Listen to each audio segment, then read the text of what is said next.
will win by 2 or 3 seats. And what we got yesterday was that the March 14 coalition with Hariri, Jublat, and the Christians under Samir Jaja and others won 71 seats, whereas Hezbollah and its allies were left with 57 seats, and that's a 13-seat margin, which defied any expectation or poll that we had before that. Now, the surprise, I have to say, came first and foremost to the Iran, Syria, Hezbollah and Hamas coalition in the region, and this is not the first time. I'd argue that this is the second time that we see such a surprise. In Iraq, earlier this year, a coalition, an anti-Iranian coalition under Iraqi Prime Minister Nouri al-Maliki, defeated an Iranian-leaning coalition.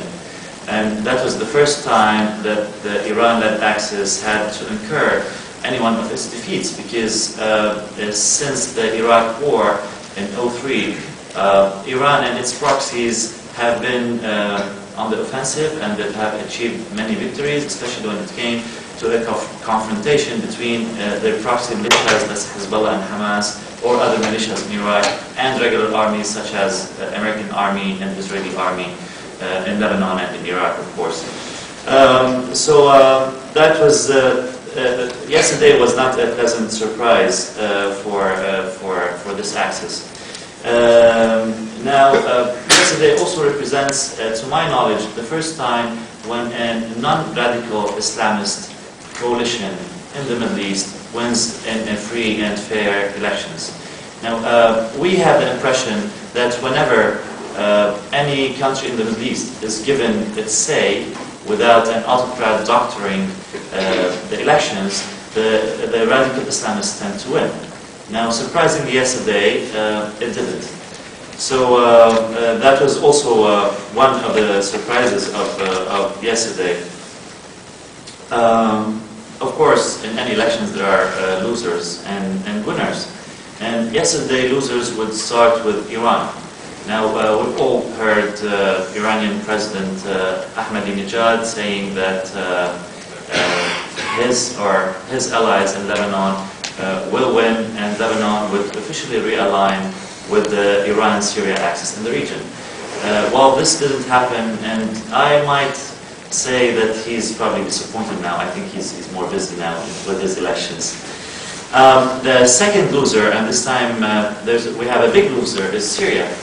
Syria fielded a number of candidates, implicitly and explicitly, and my understanding is that Syria hoped to get a bloc inside the Lebanese parliament that answers to Syria only, because since 2005, after the Syrian withdrawal from Lebanon, Syria has depended mainly on Hezbollah and other proxies to maintain influence inside its neighbor.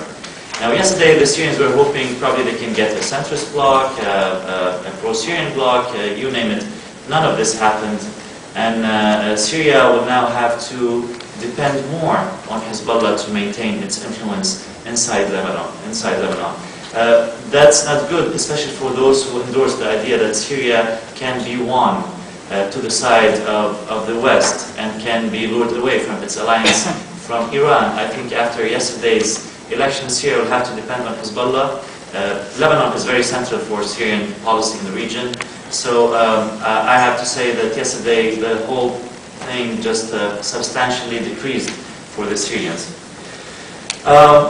Domestically, there were losers too. Hezbollah, of course, lost legitimacy. Well, since 2005, actually during the elections of 2005, Hezbollah was allied with the March 14 coalition, and both of them produced a majority. Now, when this alliance between Hezbollah and March 14 fell apart, Hezbollah kept on disputing the majority and saying that this does not reflect the will of the people.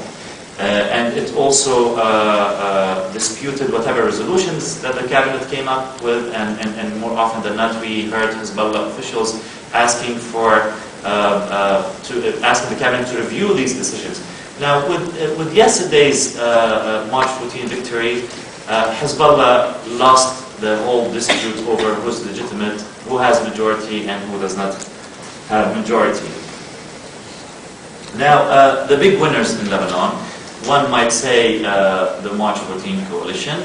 I would say yesterday the March 14 coalition won only because a high turnout of voters came and voted.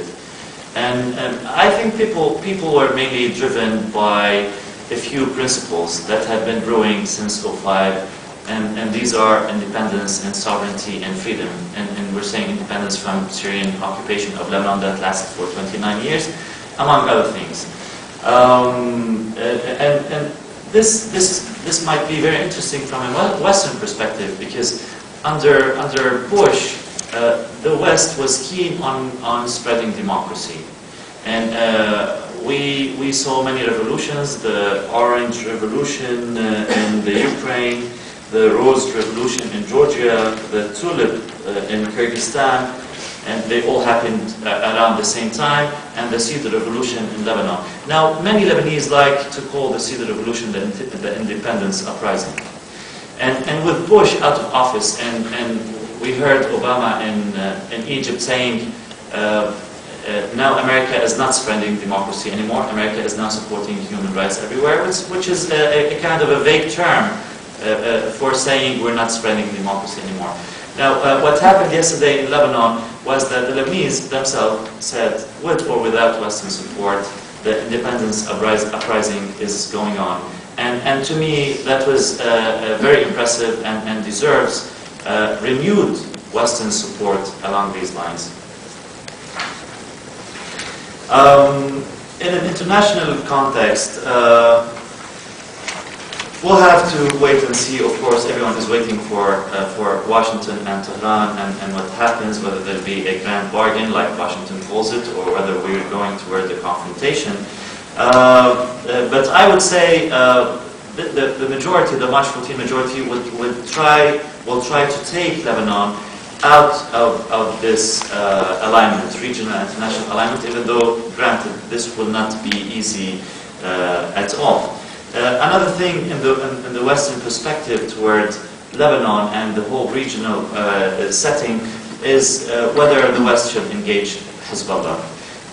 Now, we know that ever since Hamas won Palestinian elections, everyone has been calling for respecting democracy in the Palestinian territories and engaging Hamas, which could have a point. But after that, everyone was also calling to engage Hezbollah, and I always fail to see the point behind that. Last week, everyone predicted that Hezbollah would take over power or form a cabinet, and everyone was also talking about engaging Hezbollah in case it wins. Now Hezbollah is defeated, so what do we do now? I don't advise that Western governments talk to Hezbollah. I strongly advise that Western governments, or world governments, so to speak, just hold the line in setting the mood for what's right. States should talk to each other, state to state, cabinet to cabinet, president to president. And now Hezbollah is not in the cabinet, or probably they might be in the cabinet, but just not dominating it. I'm not an advocate of engaging Hezbollah per se.